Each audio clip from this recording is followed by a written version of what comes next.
We're here with Abdul Ahad and Mahbub. Hey, shukran habibi. Next station is Canada Water.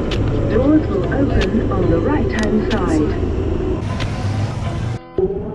Today I'm gonna distribute 20 books and I'm gonna show you how we do it. Subscribe, share, and go and do books out yourself. Hare Krishna, all glories to Prabhupada. Hey, take a book.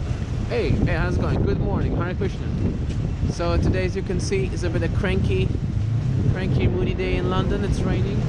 So I thought to utilize the time and to speak about something that just happened a second ago. This one lady came up to me and she told me that, you know, she appreciates my determination, but I should not be too much into the results, you know, and this kind of inspired me, you know, to analyze this remark, understand where people are coming from, and analyze that point and share with you guys, Prabhus, Matajis, about this topic. I think everyone will benefit. Not to be after the results. What does actually mean? What she actually meant, or whoever that be. The result must be there. If the result is good, what's wrong with the result?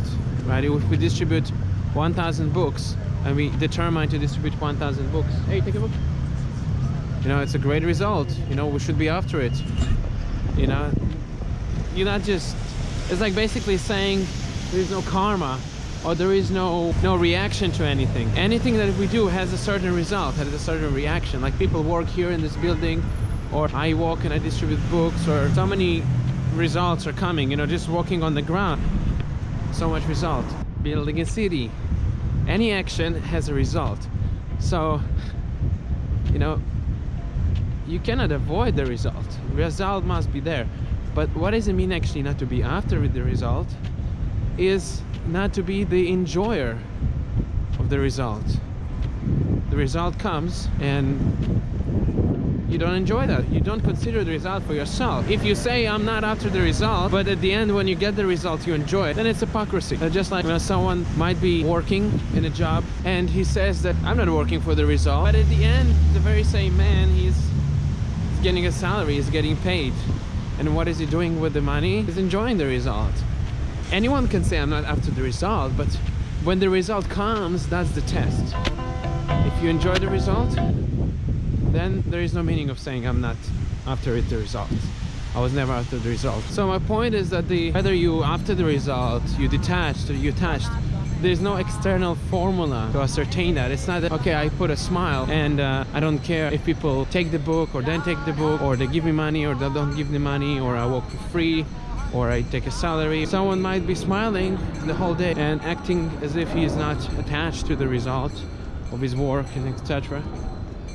And someone might be working and getting regular payment, salary, and both of them after the result, or none of them are after the result, but not external thing. Someone might be just smiling the whole day and pretending that he's not after the money people give him, or the salary, or he is actually after the fame, let's say, or the prestige, you know, or the feeling of being not after the result. That's a result too, right? Not considering yourself as a person who is not after the result and being up to that, that's a result by itself, you know. So what is actually not to be after the result? Someone might be just working and getting result in money or even in fame, but he is actually completely detached. So this is the key. The key word is to be detached. How do you know if you're detached or not? And that's the challenge. As soon as the result is not there, if you feel morose, if you feel down, if you feel so many different things that come up, right? When the result is not there. So then you can see, oh, I was after the result all the time.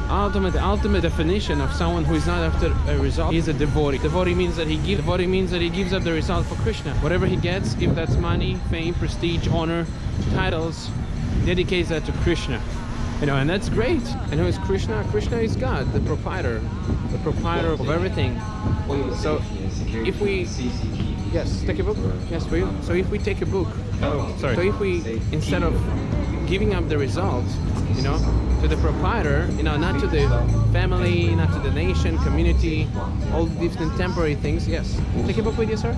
And we don't give it back to the source, to Krishna, to God, the original proprietor, especially when he asks to give it back, right? He says Yad Karoshi, Yad Jehoshi, all these things. Whatever you have, whatever you do, whatever you give in charity, austerities, give to me. Then it's even more obvious that we after the result, you know. And what is more obvious than that everything already belongs to the Creator? The result is never ours. And if we enjoy the result, you know, we've been after the result all the time. You know, there's no wrong with going after the result, but the result should be given up for God, for the proprietor, for Krishna. Think about it. Actually, if someone gives you materials to build a table, to construct a table, gives you wood, supplies you salary, pays you the pension, gives you the food, so many things, and in the end you claim that table to be yours, the result to be yours, to belong to your family, or let's say you say, no, I'm gonna give the table to my neighbor. That means you're fully after the result, even if you're not enjoying it directly. But this analogy really makes you think, because nothing, here, take a book.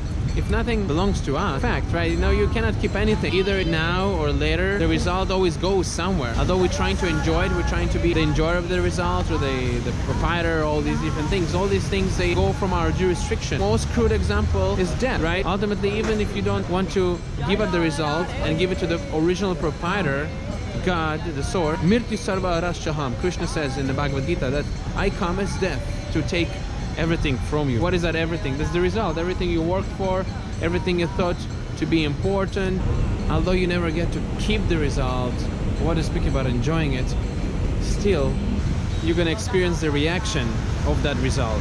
At the same time, the beautiful thing is that just like in the body, although the body, the different parts and parcels of the body are not engaged in feeding the stomach for their own sense gratification, for their own benefit, they still get the benefit, right? Because when the hands, the fingers, they put something in the stomach, you know what happens? Automatically it's distributed to the finger, to the head, to the hands, like that. And what happens in the opposite scenario, right? The body enjoys, when the different parts of the body enjoy separately, the hands, the legs, or even the stomach itself, the body dries, winds up, and no one actually enjoys. Wow, what a nice day. Let's go and do these 20 books I was talking about. Don't be after the result. Give it to Krishna. Hare Krishna. All glories to Prabhupada. Hare Krishna. So I guess if you made it that far, you already subscribed, you liked the video, you clicked already the notification button. If not, make sure you do. And don't forget to check the imbliss.org website. It's down at the bottom. The link is both in the YouTube channel. And check the online books. Make sure you read today one of Srila Prabhupada's books. If not, distribute them. If you don't distribute them, you can read them.